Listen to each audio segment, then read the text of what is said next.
Maya sat in the back row of the exam hall, her worn textbook and second-hand clothes drawing sneers from her wealthy classmates. But when the professor accused her of cheating, what he found in her bag would expose a conspiracy that reached the highest levels of the university. Maya Rodriguez arrived on campus in the early morning hours. Her walk from the bus stop to the university was always the same, head down, weighed down by the books in her bag. What was different today was the mixture of excitement and anxiety in her chest. Today was the organic chemistry final exam, the toughest test in the biomedical engineering program. When she entered the exam hall, she was greeted by the usual scene. In the front rows sat the children of Harvard's wealthiest families, with their designer clothes, latest laptop bags, and attitudes that showed they worried about nothing. Maya quietly walked toward the back rows. "Look, our scholarship girl is here," whispered Madison, the blonde girl sitting in the front row. Madison Pierce, known for her father's tech company, always looked down on Maya.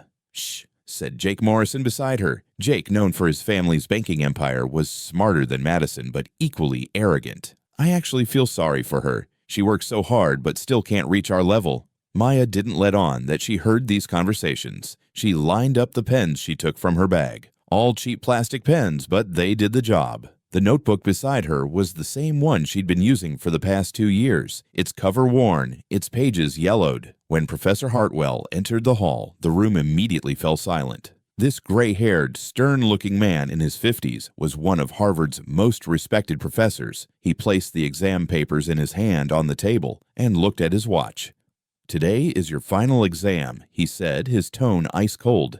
"Any attempt at cheating will result in immediate referral to the disciplinary board. Use your 3 hours wisely."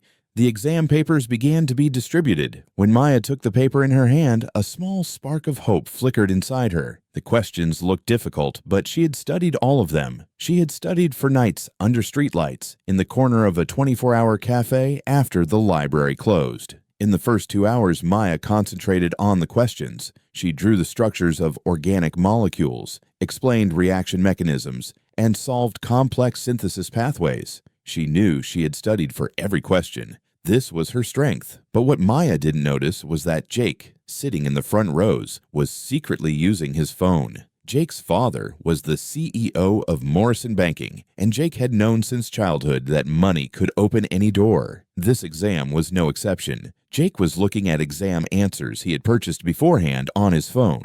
These answers had cost him 5 figures, but for his father, this money was no different from pocket change. Without lifting his eyes from his paper, he was transferring the answers from his phone to his exam paper. In the last half hour of the exam, Professor Hartwell began walking around the classroom. He glanced at each student's paper, checking their progress. When he came to Maya, the girl was still working intensively. She was trying to finish the last question.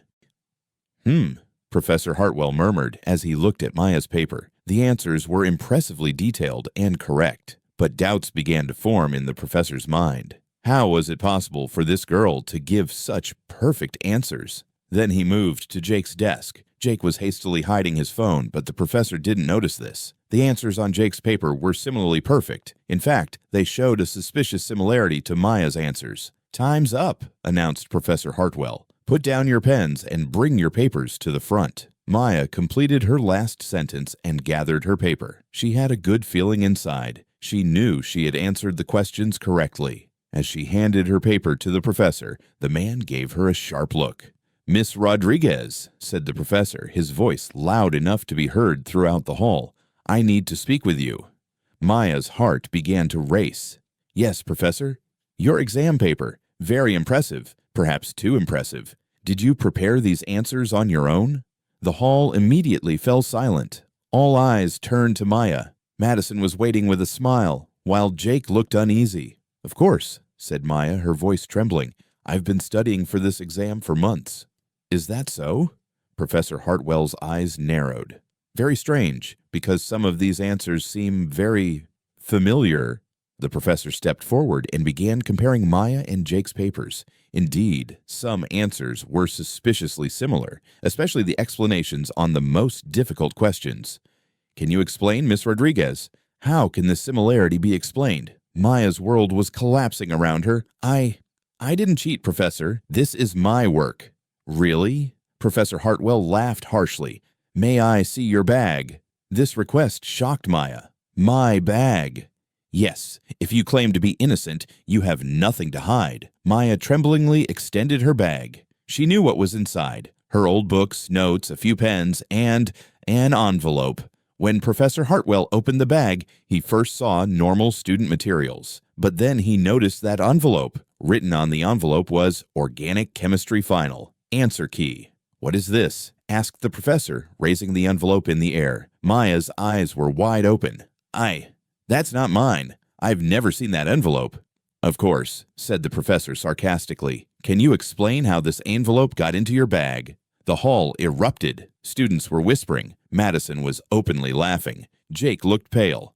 "Wait," said Maya, her voice filled with desperation. "I've never seen this envelope. Someone must have put it in my bag." "A classic defense," said Professor Hartwell. "Unfortunately, Miss Rodriguez, you leave me no choice. You are being referred to the disciplinary board." At that moment, tears welled up in Maya's eyes. But she wasn't thinking of accepting defeat. From the inner pocket of her bag, she took out a small device, a mini voice recorder her father had given her for security. "Professor," said Maya, her voice now more determined, "this device has been recording since this morning. I put my bag in my locker before the exam, and no one knew the combination. Or so I thought." She turned on the device and rewound it to play what was recorded during the break. Jake's voice could be heard from the recording. "This envelope thing will be perfect. The girl won't expect something like this." Then Madison's voice. "But what if she gets caught?" Jake. "She won't get caught. Do I look like I'll get caught? My father is one of the biggest donors to this university. I don't think they'll expel me from here." The hall fell dead silent. Professor Hartwell's face turned red with anger. Jake's face turned white. "Mr. Morrison," said the professor, his voice trembling with rage, "do you feel the need to make an explanation?"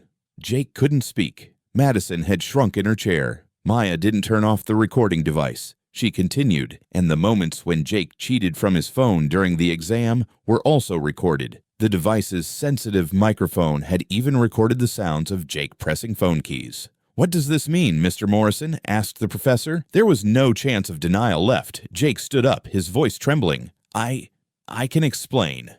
"The explanation will be made at the disciplinary board," said Professor Hartwell coldly. "You too, Miss Pierce. It's quite clear you were an accomplice." Maya pulled out another file from the recording device. "Professor, there's one more thing. This device doesn't just record audio, it also records video. The moments when Jake used his phone during the exam are recorded on video." When the professor looked at the video recording, Jake's cheating from his phone was clearly visible. Even the answers to the exam questions could be seen on the phone screen. "Mr. Morrison, beyond the disciplinary board, your behavior is a crime with legal consequences. Violating exam security, entering an exam with false documents. These are serious charges." Jake had collapsed. "Please, Professor, my father." "I don't care who your father is right now," the professor cut him off. "You and your friend will be escorted out by campus security and Miss Rodriguez." He turned to Maya. "I apologize for the injustice done to you. Your exam results are perfect and completely deserved. This incident will be completely erased from your file." The hall was applauding on their feet. Tears were flowing from Maya's eyes, but this time they were tears of joy. While Jake and Madison were being expelled from campus, Maya was sitting in the dean's office the next day. The elderly man looking at the dean extended a document in his hand to Maya. "Miss Rodriguez, in light of yesterday's events, we investigated your story. You have a very impressive background." Maya looked at the document and was shocked. "What does this mean?" "The Rodriguez surname is not foreign to this university," said the dean with a smile. "Your grandfather, Carlos Rodriguez, was among the founders of this university in the 1960s. He also came from a poor family and established this institution so that students from all walks of society could receive education with equal opportunities." Maya's mouth was left open. I didn't know. When your family faced financial difficulties, this connection was overlooked, but now you're in the right place. The foundation established in your grandfather's name will cover your living expenses in addition to your full scholarship." From that day on, Maya no longer had to study under streetlights, but she never forgot her past difficulties. After graduating, just like her grandfather, she established her own foundation to help students with financial difficulties. Jake and Madison, after being expelled from Harvard, could not be accepted by any prestigious university. Even Jake's father turned his back on his son because of this scandal. And Maya, she was now known as Dr. Maya Rodriguez, a scientist recognized for both her research and social justice work. Her grandfather's legacy continued to live safely in her hands. Sometimes justice is delayed, but it is never lost. And sometimes a small device in your bag is enough to expose even the biggest conspiracies. If this story touched your heart, hit that like button, share it with someone who needs to hear it, and subscribe to our channel for more stories that cut deep and lift high. Your support keeps the truth alive.